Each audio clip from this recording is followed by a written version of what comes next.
As long as I stand, Babylon lives. All flames die, Ira, even yours. Why fight? The dark always wins. You are nothing.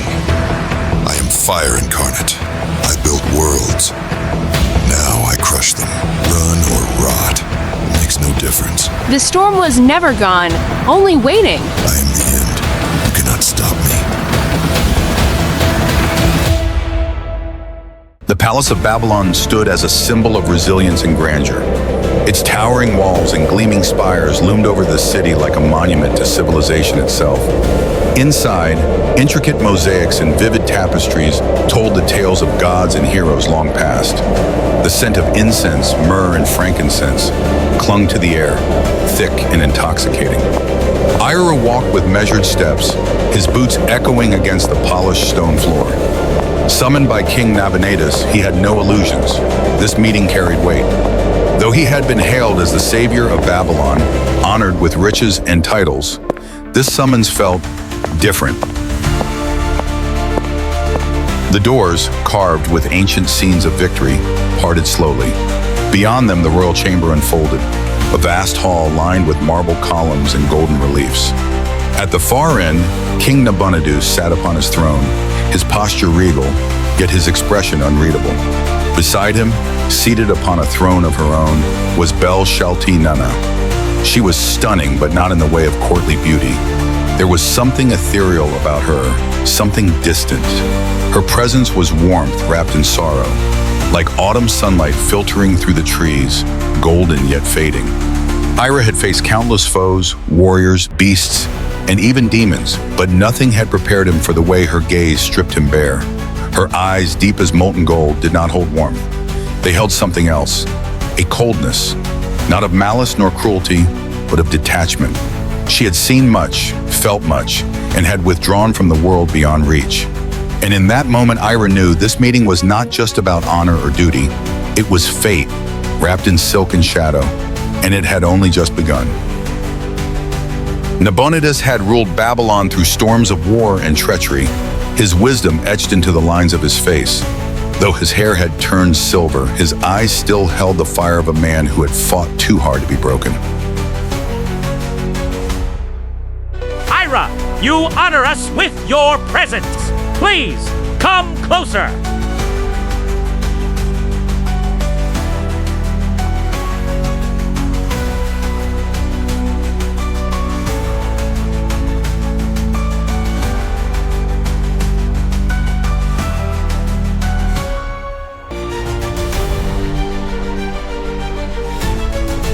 You have done more for Babylon than anyone could have ever hoped for.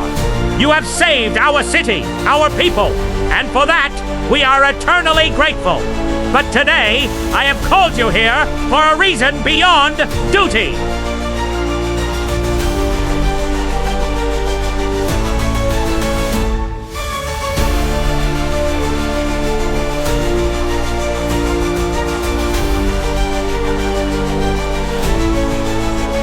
You see, I have only one daughter, Bel-Shalti-Nana. She is my pride, my joy, and my greatest treasure. It has been my dream to see her married to a man of great honor and strength, a man who can protect her and stand by her side. And when I look at you, Ira, I see that man.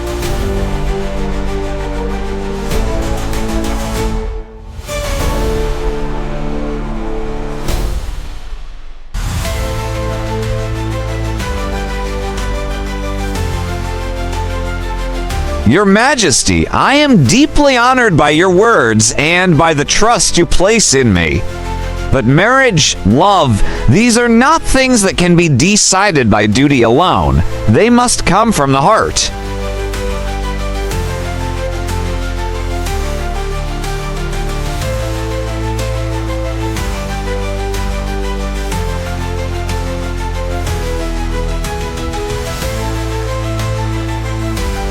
I understand your concerns, Ira, and you are right. Love cannot be forced. But my daughter, she has grown distant, cold. I fear she will choose solitude over life if no one reaches out to her.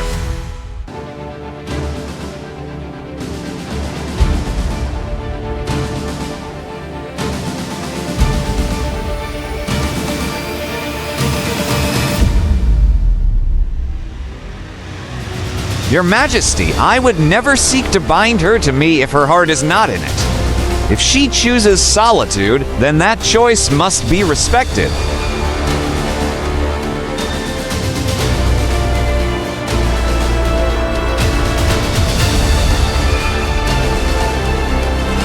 You are a good man, Ira.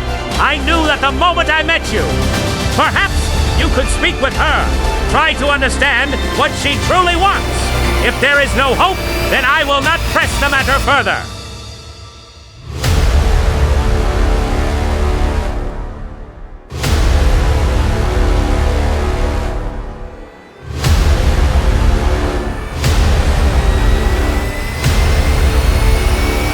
I will speak with her, Your Majesty, but I cannot promise that it will change anything. That is all I ask. Thank you, Ira. The palace gardens were a refuge, a place untouched by the weight of duty and expectation. Here, under the vast expanse of the night sky, the burdens of kings and warriors seemed distant, fleeting. Ira stood alone, his thoughts a restless tide. He had faced countless enemies, had carved his name into the annals of Babylonian legend. But tonight he faced something he did not know how to fight.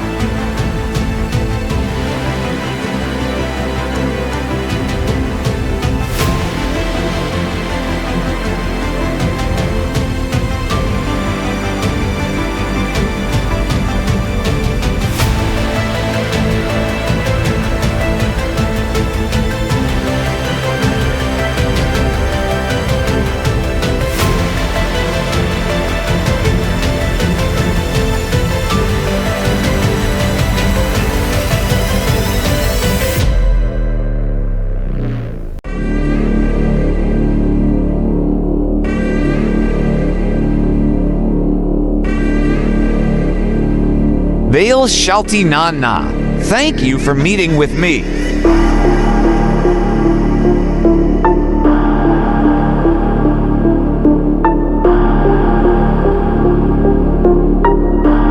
I wanted to speak with you about your father's wishes. He has asked me to marry you.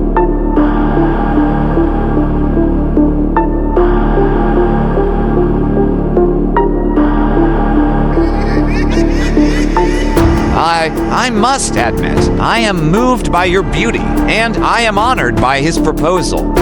But love cannot be one-sided. If your heart belongs elsewhere, I would never seek to force you into something you do not want.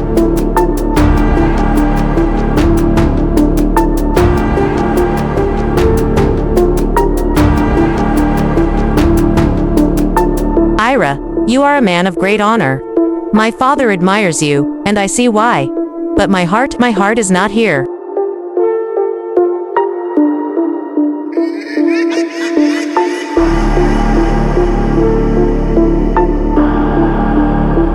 Then, where is your heart? Baal Shalti Na Na, what is it that you seek?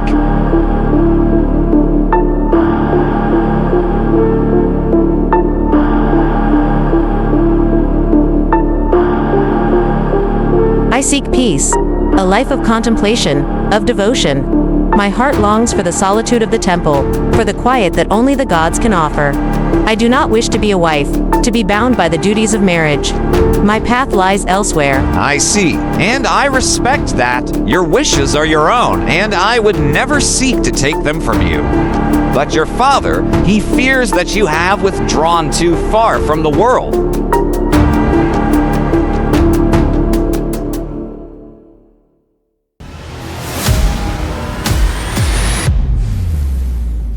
My father loves me, but he does not understand me.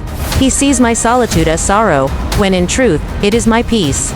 He wishes to pull me back into the world, but I do not belong to it.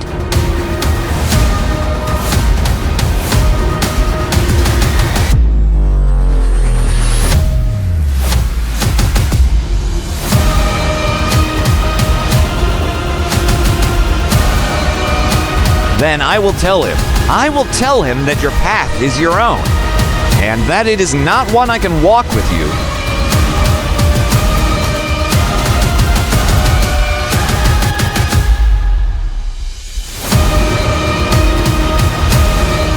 Thank you, Ira.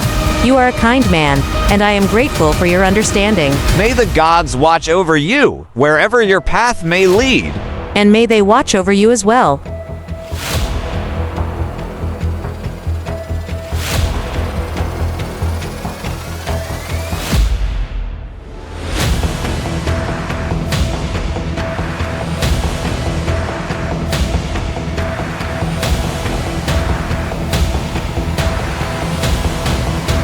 The weight of kingship was never heavier than in moments like these.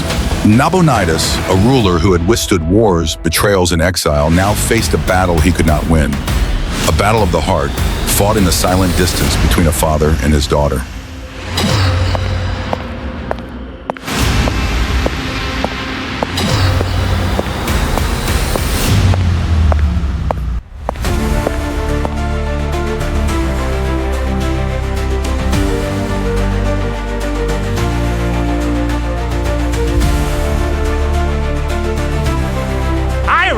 What did she say?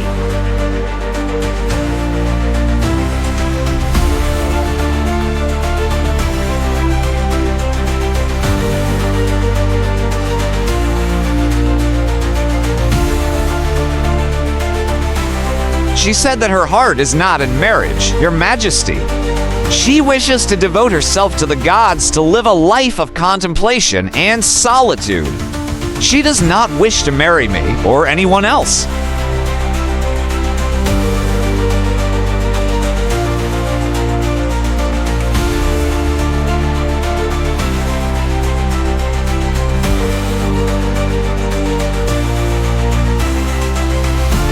I feared as much. She has always been so distant, so unreachable. I thought perhaps you could bring her back to us, help her find her way in this world. Your Majesty, she has found her way. It is not the path you would have chosen for her, but it is the one she has chosen for herself. And I believe we must respect that, even if it is difficult. You are right, Ira. You are right, as always. I only wanted what was best for her. But I see now that I cannot force her to be something she is not. She is a remarkable woman, Your Majesty, strong, independent, and wise beyond her years. She will find her peace in her own way. Thank you, Ira. You have been a true friend to me and to my daughter. I only hope that one day she will understand the depth of my love for her. She knows and she loves you in her own way. But she must walk her own path. Yes, she must, and I will let her. But it is a hard thing to let go of one's child.